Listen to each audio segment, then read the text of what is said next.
What's up, guys? My name's Brandon, and welcome back to Apple Weekly. In this episode, we're going to discuss even more iOS 17 features and changes. We're going to discuss Apple's plans to take on ChatGPT, why the iPhone 15 might get delayed, a record-breaking iPhone auction, a hilarious AirTags story, and much more. And as always, if you want to stay updated with all things Apple, click that subscribe button down below, and don't forget to check out the Apple Den newsletter. All right, so let's start by talking about even more iOS 17 features and changes before discussing what to expect next week. So first off, if we head into our settings and then go down to Siri and search, and then if we change our language to the United Kingdom under English, you will notice that we have new voices for British. And you can see it's actually downloading right now. Voice 2 is a new option in this latest version of iOS 17. There's a new splash screen for Apple Music, and it adds the song credits at the bottom right there. Now, I took this video recording on July 14th, as you can see, and I'm tapping on continue,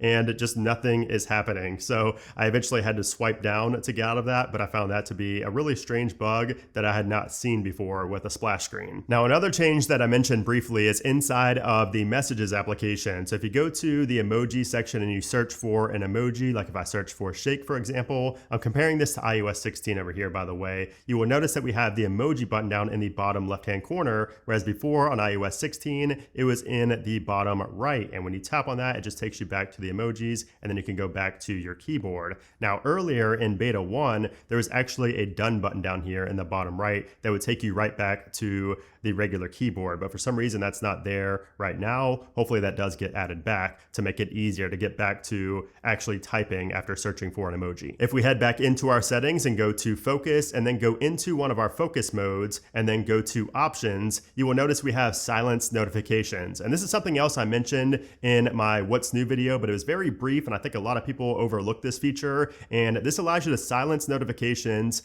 also while locked. So instead of always silencing notifications, which is how it was in iOS 16, now when you have this focus mode enabled, you can actually change it to only silence notifications when you're not on your phone. Like if you're currently active and scrolling on your phone, you can still get notifications if you want to and have them only silenced while your phone is locked. So that's really great and adds another layer of flexibility to focus modes. And I'll tell you right now, I actually use this for my sleep focus mode because a lot of times my sleep focus mode turns on before I'm actually in bed, and it's nice to be able to get a notification when I'm actually scrolling on my phone before I lock it for the night. If we head into the camera settings and then go into preserve settings, we have a new toggle here for depth control, and this allows you to have the depth control saved so that next time you go into the camera, it stays that way for your photos, your portraits, or your cinematic mode. Now, I'm not the biggest fan of the default stocks application, but it's actually growing on me. Like iOS 16 added some improvements, and now with iOS 17,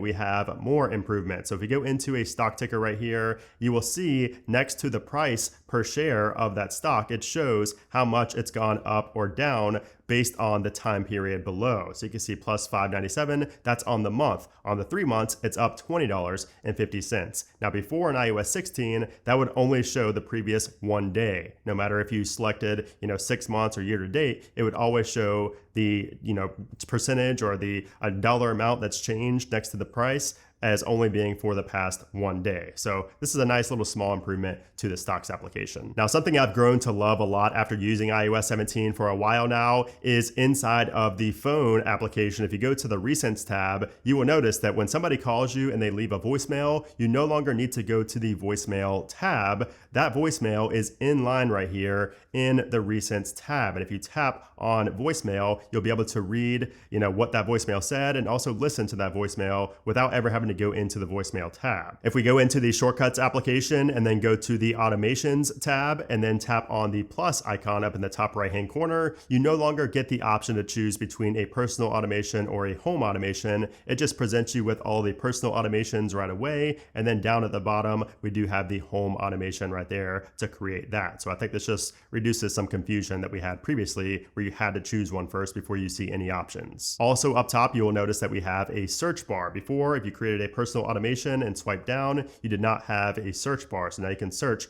for automations. And also something that really makes a big difference in these personal automations is for Bluetooth, for example, you can now choose if you want, this automation to run based on if Bluetooth is either connected or disconnected. So you now have the option between that, or you can select both if you want it to run when it's connected and also when it's disconnected, you could do that. And then also we have the same thing for Wi-Fi. So if you go to Wi-Fi, you could do either network join, which could be good for like a VPN. You could have a VPN run automatically when network is joined, or turn it off when network is left. And then you do also have the run after connection interruption there as well. That is also new in iOS 17. And then also if you go to any of the focus modes that you want to run as part of an automation, if you go into that, you will notice that the icons are much smaller and they're up top. And we also have the option to choose to run after confirmation or just run immediately. Now, something else I wanted to mention is the amazing spotlight search in iOS 17. Now, I've talked about this previously, but I really only talked about it in like maybe 1 or 2 videos, and you may have missed that.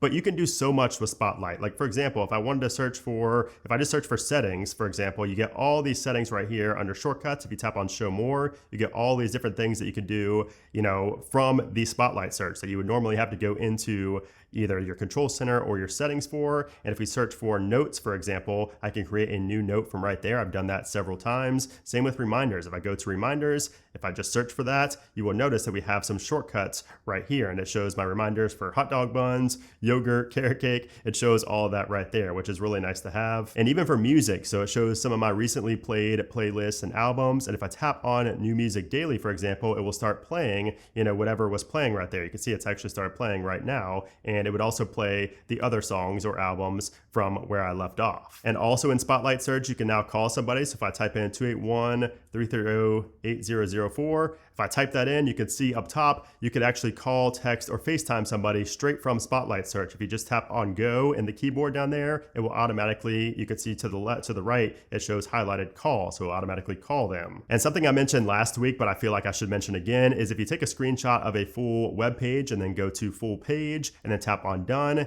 you can save to photos now instead of just saving a PDF and then having to convert that to a JPEG or like stitch it together. So I've also noticed that full page screenshots actually work on pretty much every website now. So before in the past on iOS 16, certain websites would not give me the option to take a screenshot of the entire page. It really only worked for some of the bigger websites, but now it even works on the appleden.com right here, my newsletter, if you haven't signed up already, and you will notice that it takes that full page screenshot without any issue. Now, I did also want to touch on a few issues I'm having right now, and I've noticed that there are a lot of issues with widgets in this latest version, which is public beta 1, aka developer beta 3. So hopefully beta 4 and public beta 2 fix this, but right now my sleep widget always just shows up as blank. The clock sometimes freezes or maybe it doesn't even show the time at all. Sometimes the hours right there are missing and the clock is just kind of showing the time without the numbers there, so it's hard to tell what it is. So I'm just having a lot of issues with the stock first party widgets, and I know you guys are as well. And as far as the keyboard disappearing, as you can see right on cue, my keyboard has just disappeared here in the messages application. I cannot tap anywhere, nothing happens, the keyboard is just completely gone. So it is still happening. You can see it in real time here. Maybe if I copy this, something will happen, or select all. No, nothing is helping. I can't do anything. Even if I'm tapping there, the keyboard is just completely gone and I would have to force quit to get it back. So that's still happening in messages, but fortunately it is not happening in the Spotlight search anymore. And I'm still having issues with name drop and AirDrop trying to trigger pretty much anytime I have 2 iOS 17 devices nearby. So that's still an issue. Even when I turn AirDrop off, it still happens with name drop. So hopefully Apple figures that out soon. But as far as performance goes, I really don't have any complaints in regards to the performance. Overall, it feels really good. Like I do still have the occasional respring. I've had that maybe once this past week, but that's up from having 1 to 2 a day on earlier betas. So I can definitely see the improvement here. And a lot of my feedback is getting response in the feedback application, which by the way, if you're not reporting your feedback in the feedback application, this is your reminder to do so.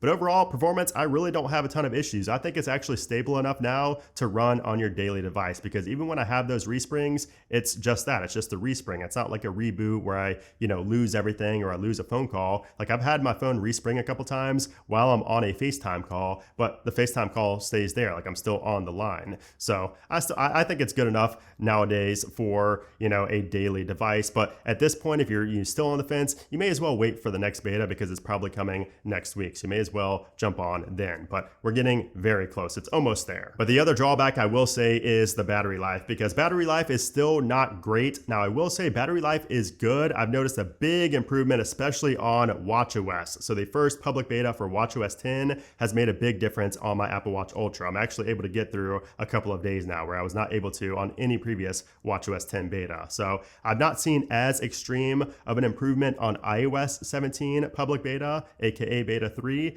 but it's good. Like, again, it's getting there. We're almost there, but I still don't think it's as good as iOS 16. And just because I show you every week, we're going to go into my main device here and check out the battery stats, especially today because I've been using my phone a lot. So I'm not expecting great battery life for today. As you can see, I'm sub 10% at 4:33 when I woke up, around 9 o'clock in the morning. So you'll notice that my battery life is still not great. Now, if we go to the last 10 days, you can see not terrible. Like I said, it's still not great. It's not iOS 16 levels, but you could see kind of how we've done there as far as, the activity and the battery usage. All right, so now let's talk about what to expect next from Apple. So next week is going to be the final full week of July 24th. Next week, we should see iOS 17 Beta 4 for registered developers and the second public beta for public beta testers. Now, that's most likely going to come really any day next week. We could have actually seen it this past week. I'm surprised Apple did not push out the next beta this past week. So we really could see it any day next week. However, I think it's probably going to be on the 25th or the 26th if I had to guess. Now, the reason I say that is because Monday, the 24th, is most likely when we will see iOS 16.6 get released to the public. So for those still on iOS 16, we got the RC this past week. We're expecting to see the final release right there on the 24th. And then, like I said, I would expect Apple to release the next developer beta early next week as well, followed by the next public beta within 24 to 48 hours after the release of the developer beta. And as always, it will be the same build as that developer beta. Okay, so now let's talk about some miscellaneous iOS news before moving on to the main news section of this episode. And the first thing I want to talk about is Threads. If you guys are not following me on Threads, you can follow me over there. I still prefer Twitter as my main, social media where I talk to you guys and, share information and news and new videos and things like that. Threads is cool, but, I'm still a Twitter fan. Like, I still love Twitter the most. But anyways, this past week, we did see the first major Threads updates for iOS, and you can see we have a few new changes here. So we have translations for Threads,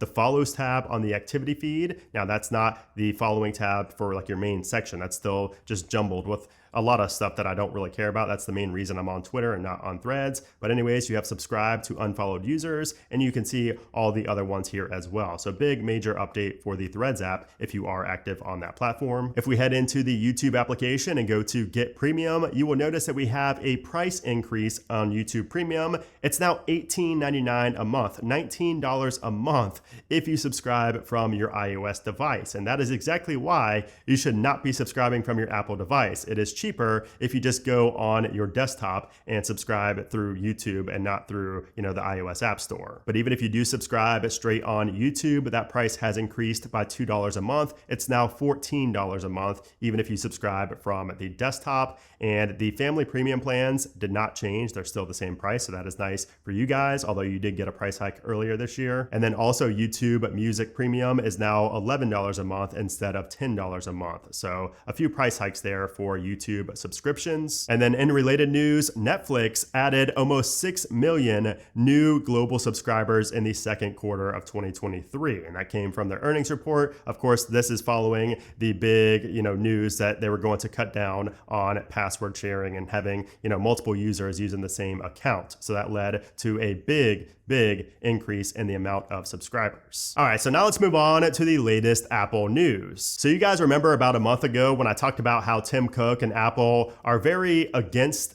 AI right now, in a sense. They were saying that they have privacy concerns, accuracy concerns, a lot of stuff like that. Well, it seems like they are slowly but surely becoming more pro generative AI. It seems like they're worrying less about the privacy and less about the accuracy, maybe just because it's getting better. But we now know that to be a fact because there's a new report from Bloomberg that outlines that Apple is planning to create something similar to ChatGPT and Google Bard. So according to Bloomberg, Apple has built its own framework known as Ajax to create LLMs. And by the way, Ajax runs on Google Cloud and was built with Google JAX, which is their machine learning framework. So Apple is testing an AI-powered chatbot that the engineers are calling Apple GPT. Now, the big but here is that Apple has no plans to release this to the public yet. So we don't know that this is even going to see the light of day. It's just in development on the back end. Now, this report does say that Apple is planning a big announcement related to AI next year in 2024. So that could be huge. That could give us some insight as to what to actually expect from this Apple GPT. And of course, the big question that I have and that I talked about in the Apple Den is that how is this going to be implemented? Like, is it going to be just another version of Siri? Is Apple going to charge $5 a month to use this alternate version of Siri?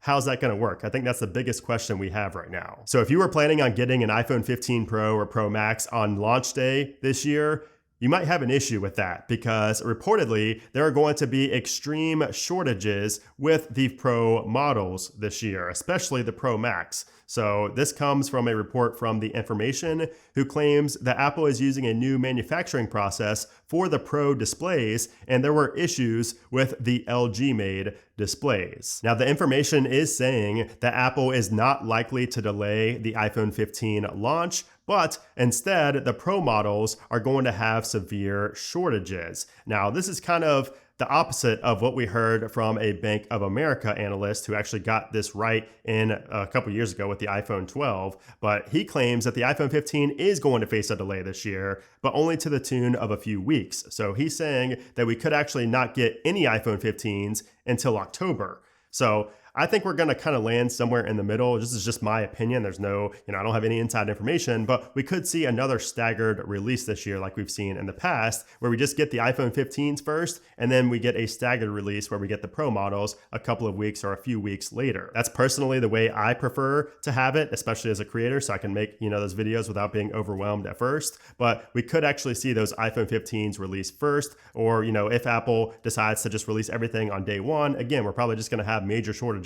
for the Pro and Pro Max, and you may not actually get those until October at the earliest if you're not one of the first people to pre-order. So we'll have to see what happens here, but we have seen multiple reports now about, if not a delay, at least a major shortage of certain devices. So that's something to be aware of. Also, TSMC, Apple's longtime supplier, has been building a chip manufacturing plant in Arizona for a while now, but they're facing major hurdles that are causing delays in the mass production for the forthcoming 4nm chips. And this problem is a big one. They're not getting enough skilled workers to get the actual job done, to get this, manufacturing plant up and running. So according to the Wall Street Journal, TSMC is finding it difficult to hire people with expertise in building semiconductor factories in the US. And they may have to temporarily bring in experienced technicians from Taiwan, which would delay production of the first 4nm chips until 2025. So it just seems like we're having delays on delays for various reasons now with the iPhones and also with those next generation 4nm chips. So do you guys remember a few weeks ago when I told you about that rare iPhone 2G auction that was going to be going live soon, and how it could break the record of the $63,000 iPhone sale in the past, and how it could reach up to $100,000?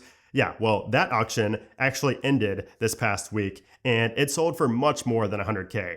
This unopened original iPhone sold for a record-breaking $190,000. And keep in mind, this phone was sold for $500 in 2007. That is a 38,000% ROI.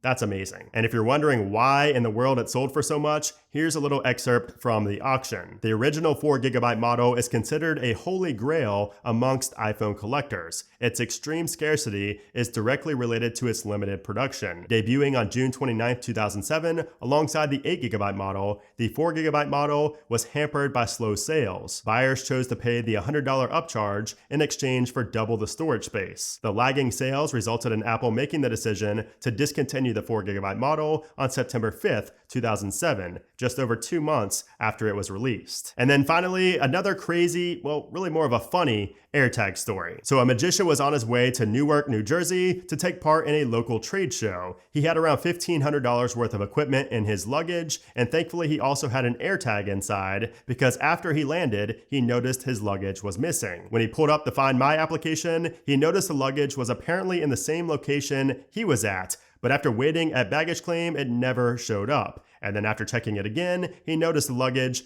did not move. And that's because it was still on the tarmac all along. So he went up to United Airlines customer support, but they basically told him that they can't do anything about it and that the bag wasn't even there because it had never been checked in. And when he showed the agent that his bag was actually at the airport, the agent's response was the classic: "We can mail you the bag, and once located, we'll send it to you." But that obviously was not an option for this guy since he had a show to do and needed that equipment ASAP. So he came up with a master plan. So since he noticed that his bag was near gate 90, he decided to buy another plane ticket to get back through TSA. So he got a refundable ticket, got through security, went to gate 90 where his luggage was at, and was able to look through the window right there at his bag just sitting out there with employees just passing by it as it was just sitting out there on the tarmac. So eventually he did find a United Airlines employee who was helpful and got him his bag back after admitting to him that this had never happened before. Now, thanks to that worker, he did get his bag back, he got refunded for the ticket that he bought,